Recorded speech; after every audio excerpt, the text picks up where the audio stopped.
All right, you guys, we are going to start our call. We're going to be talking about how to notice 5 traits that people have that are going to make them successful. So I am asked so often, will this person be successful? Will this person be successful? And while we don't want to prejudge people, everybody is given the chance to be successful. Every single person who wants Plexus or is on our friends list or anything, we are going to come into contact with them. We are going to talk to them. We are going to share the products and the business opportunity with every single one of them. But we are going to watch them as we help them go silver, or as we're noticing how they're doing on their products or their social media, any of these things. There's certain things that we're going to want to look for in people that we want to invest our time in. So, like I said, everybody gets a chance to go silver. Not everybody will, but they at least get that chance. But I am talking specifically to who do we want to invest our time and our energy in? All of these traits can be developed further, but you need to see them on some level in people. So I'm an analyzer. So I look at people who come into this business and why is she successful and why was she not successful? And just looking at all of the things that make someone successful. And I found that there were 5 key traits. There were some other ones that I think are very important, but those can be developed even if they don't have them. And one of those was charisma. I'm like, do they have to have charisma? Do they have to be able to attract people to them? And the answer is no. That trait can totally be learned. Someone does not have to come in with that trait in order to be successful. So in the comments, I want you to put, what are some other traits that people do not have to have in order to be successful? So maybe you know this from experience, like myself. I was an introvert. So you do not have to be an extrovert to be successful in this business. That was something that was learned by me. Yep. Someone said extrovert. Yep. Time management, popular. Yeah, you don't have to be outgoing. You don't have to know all the ingredients of the products. You don't even have to be familiar with gut health. Definitely don't need a huge network. I had hardly anyone in most of my diamonds. I'm pretty sure all of my diamonds had under 100 friends when we started. And most of them, we weren't talking. We'll look at our old posts and be like 3 comments. And now we'll get hundreds. Yep. No network marketing experience. All of these things are things that people, they do not have to have those things. So that brings me to the next point. What are some things that you think people need to come in with? So what would you think these 5 traits would be? Can anybody guess some of them?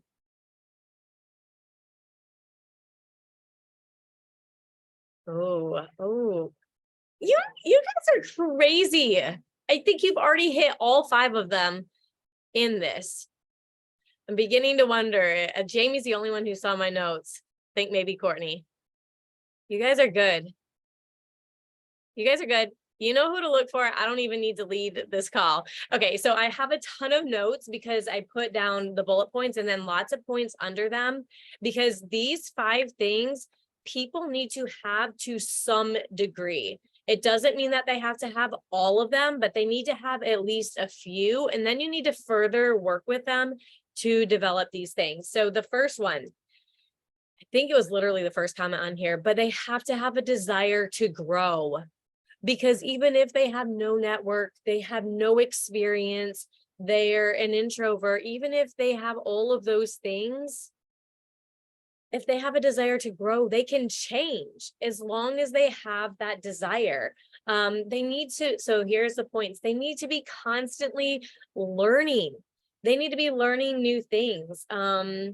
Because if you aren't good at something, they need to believe that they have the ability to learn it. Maybe they're learning to sew.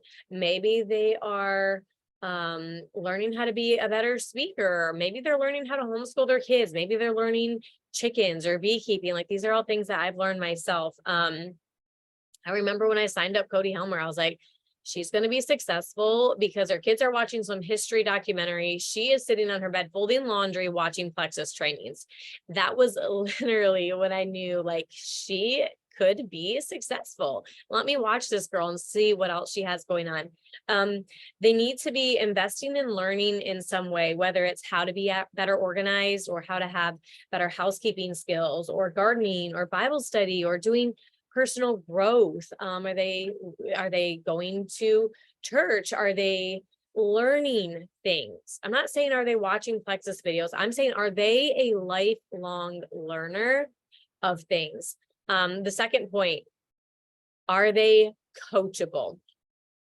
They need to be coachable, and that goes along with learning, because if they're not open for advice, it's going to be really hard to teach them something that they've never done before if they don't even want to know from your experience. I love this quote. I didn't write down the Bible reference, but a wise man will love the man who corrects him. So it kind of goes with wisdom. They need to have wisdom. If you're coachable, you have wisdom. And that is definitely a trait that we want to have with someone. They will take action on what you have told them to do. That is being coachable.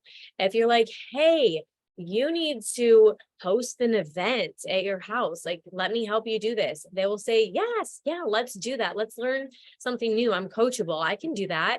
Or if you say, hey, you need to make a post about your pink drink, they will do that. They will trust you. They will be coachable. They will do those things. And even when they have questions, they won't argue. They might want to find their own answers, or, they might want to explore what you've suggested, but they're not arguing with you. So it's not like they have to obey everything you tell them to do, and they're not going to think for themselves, but there are certain things that they need to be doing alongside you when you're trying to coach them and teach them and show them what to do. They need to be willing to be critiqued, to take feedback, like Tova said. They need to be willing to be like, hey, I wouldn't send a message like that. It just seems really salesy. Why don't you do this instead? I love that you're being brave. You're putting yourself out there, but let's do it this way. And they're like, oh my gosh, I had no idea. Thank you. Thank you for that. I want to be successful. So in their life, they're going to be coachable. Or are they the type of person that just gets an attitude that someone says, like, you have gum stuck in your hair, and they're like all bent out of shape, like that somebody said something that might somehow offend them. They don't want to take advice from someone, or they're just always the person who they just have all the answers, or they know all the things. That could be a bad trait. So just look and see what they have in there. The other thing is, the third point would be integrity. They need to have moral uprightness, even when no one is watching. They need to have integrity. And I had to look up what were the key traits of integrity. I went to a Dr. Henry Cloud certification, and he was talking about this, and trust is the foundation for integrity. And trust is also the foundation for sales and relationships. It's the foundation for everything. So if you get someone and they have a lot of people who are ordering, or they're buying right away, or maybe they go silver in a day, they probably have some trustworthy or at least influential traits, but they're probably someone people can trust. I think about my Michigan team, and I'm always like, you guys got so many people just come to you for the products. It just seems so easy. And I think it's the integrity, the character, the trust, the rapport that they have with people. That is a great trait for someone to have. And it is 100% necessary, especially when you're dealing with sales, but as you're thinking about leading someone in the business. So honesty is the number one aspect of that. Are they honest? Are you catching them in lies? Even if it's a white lie, which I don't think there's white lies, like it's either truth or it's not. No beating around the bush, be upfront. Even when it's hard, someone has got to be honest, because essentially if you're going to give someone your time, you're trusting them to be responsible with what you have given them. And if they are not honest, that is a waste of time. Like there's so much that could be said on honesty. Dependability. This is another, the top 5 traits for integrity is dependability. They need to show up when they say they are. So if you're just friends and you make plans to go out to coffee and maybe once they like, oh my gosh, I totally forgot. I'm sorry you're sitting there at 11 o'clock and I'm not there. Yeah, we can have some grace. But the first time someone does something, it's a mistake. The second time they do it, it has become a pattern. And that is what we're looking for. That is talked a lot about in Dr. Henry Cloud's book called Trust, which just came out. And I love it. But he talks about that. If they do it once, fine, we can forgive that. Second time, it's a pattern, and you better be scared to death when you see patterns. So they need to be dependable, because when you go and you're a diamond and you're going to train at convention, you need to know that your diamonds are going to show up and train beside you. That is called trust. You can trust that they're going to have all of their notes. They're going to be professional. They're not going to embarrass you. They're not going to show up drunk. They're going to be professional. You need to be able to trust people because they're dependable. They need to be loyal. So one of the warning signs against someone that, they might not be so loyal is if they are going around from company to company every single week. I've seen people every week, it's a new company. Now I get we've switched companies, or someone was with the company and then they came over to Plexus.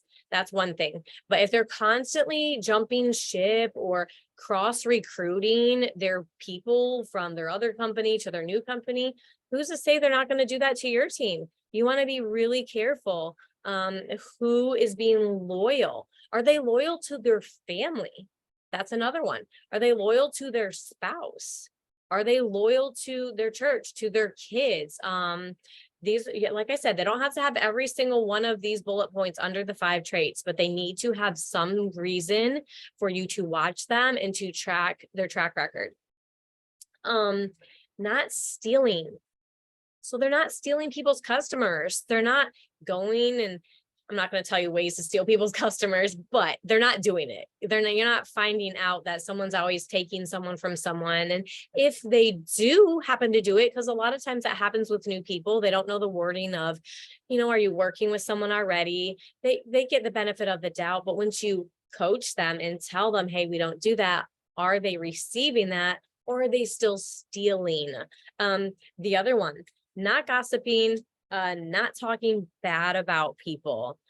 Are they always the person coming to you with the latest gossip? Are they being rude and backbiting, or just saying a lot of negative things about, I was thinking about joining under her, and then give you a list of 20 reasons why they didn't?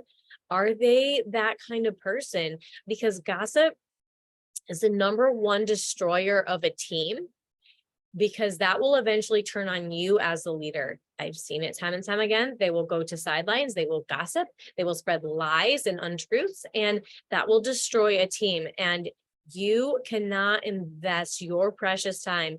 Time is more precious than money. You can always make more money, but honey, you're not going to get more time. So I am very picky on who gets my actual time. I will give it to everybody up front. Everybody gets it equally.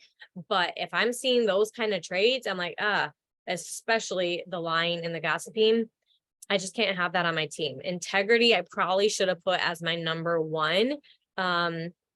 You just have to make sure they're doing those things. So for integrity, I would probably say that every single one of those traits, somebody needs to have those things in order for me to invest my time and energy into them. Point number 4 is they need to have a willingness to be uncomfortable. So if you have somebody and you want them to share a post and they won't even do that, I wouldn't invest a ton of time in them. Now, you want to handle their objection, and they might be nervous at first, or they might have an objection of like, I'm worried about what people are going to think about me. Handle it for sure. I'm not saying just write them all off. You handle their objection, you try to work them through it, but you're not spending weeks and months on end trying to drag someone, but she's on team call and but she's on book club. If she's not willing to get uncomfortable, let her deal with him or her in that in and of themselves. And once they have a track record that they are willing to do the hard things, then you can pour more back into them. Again, a lot of these traits can be developed. So if they're scared about their first post, don't totally write them off. So growth happens outside of your comfort zone. And if they're not willing to be uncomfortable, they're not going to be able to grow. They're going to be stuck at wherever they're at. And Jamie and I were talking about this week, but at every single level, we're doing something uncomfortable. We're still doing uncomfortable things today. We just worked on a PowerPoint for convention, doing convention trainings, and y'all, your diamonds are doing things that are uncomfortable. This is very intimidating.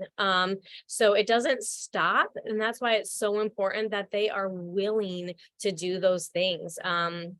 We go through so many periods where things are uncomfortable. They need to be willing to make a post when it's scary. They need to talk on book club. They need to make a video. They need to send a message. They need to respond to a skeptic. They need to show any of those signs of being willing to do something uncomfortable. And they probably will need your help in developing it. That's why I said willing. They need to be willing. And then the last point is they need to have a strong work ethic. It's not really something that you can teach someone. They can make the choice to change, but they have to do it on their own. But they need to be willing to work. And work is easy when it doesn't feel like work, but it's called work because it's going to be a little painful sometimes. You've been up all night with a baby and that alarm clock goes off and you have to get out of bed at 5 a.m. and you have to go into work. That person probably has some sort of work ethic. That would be a good sign. Someone who can keep a clean house, someone who's going to the gym, someone who is committed to a Bible study every week, someone who's going to church every Sunday. Someone who's showing up, doing these things are just signs. They have their baby on the schedule, maybe. Maybe they're a homeschooling mom. They complete tasks. That's another trait of someone who's a hard worker. They're not leaving tasks undone. They take value in their kids doing a job well done. They take pride. Their husband takes pride in his work that he's doing, or they take pride in something. They take pride in excellence and doing a good job. That's something that's really important too, because in this business, we want to serve our customers with excellence. We want to put in the work so that they have a good experience. We want people who will put in the work with their teams. We want people who will do the hard things. Okay, I already said that. Even when they're unmotivated, do they show up? Are they making posts about how they're at the gym? Even when their kids were all sick? Are they a military spouse? That can be another great thing. Like, oh, she could be good at this, because military spouses are typically, they do the hard things because there's no one else there to do it for them. They make great ambassadors. They have good networks, all of these things. I could not see who needed to be muted, Jamie. I did not see. I'm out of practice with that. But I'll keep looking. Thanks, Sal. So like I said, the other point is taking initiative. If they are just signed up and they are doing things without being told, they're commenting in the team page, they're getting on book club, they're getting on team call, that would be a good sign that they might be worthy of more investment of your time, because they are showing up without being told. There was a question in the Jewel page when I first became a Jewel 6 years ago, and it said, do you have anybody who became a Jewel that was not self-motivated? The answer was a resounding no. They could maybe get to gold, maybe to ruby, but they have got to develop self-motivation. And that is not, it don't have to be a skill you're born with. You can learn these things, but they have to, again, that's why they got to be willing to learn the things, because that is a necessary trait. But that one can be learned. So they need to have signs to show that they are worthy of you investing your time. If someone doesn't want your guidance on how to grow a business, if they're known for gossiping, if they don't want to do things, those are people I wouldn't spend a lot of time with. Get them to silver. Don't go past that. If they have all 4 of these traits, all 5 of them, I'm sorry, if they have 4 of the traits, but not integrity, I would not work with them. I just get asked all the time who I would work with, and I just would not do it. I would get them to silver, but I would not plug them in and give them full access. I certainly would not give them a microphone on a team call, or on book club, or in the team page. I would not give them access to my team because they cannot be trusted. And I have seen so much destroyed by someone who is not full of integrity. And that is just not the culture that we want on our team or leading this company. And I really believe that people with integrity are blessed, and your team will be blessed. And y'all, you're not desperate. We want to give everybody a chance, but do not write off integrity as, yeah, but she's doing all of these things. Okay, great, good, help her, support her, but do not invest a ton of time in there. If she comes to you with a question, answer her question. Don't just ignore people, but be cautious with them. Have some boundaries with them. And that, again, it's not that they can't change, but they need to develop a track record of honesty, and integrity in all these areas before I am going to give them my time or my energy. And I'm going to be watching, and they can get those traits developed. But I know, I see it, and I can't figure out how to do it, you guys. I feel like a terrible diamond. Usually it like bumps that person to the top. Tiffany, can you mute yourself, please? I don't know which Tiffany you are. If you're Tiffany Wilson, you're in trouble. But anyways, if you're not Tiffany Wilson, you're okay, because you probably don't know. I forgot to mute everyone when they got entered in here, but that's all I have for you guys. And I'll let everybody else get on their team call.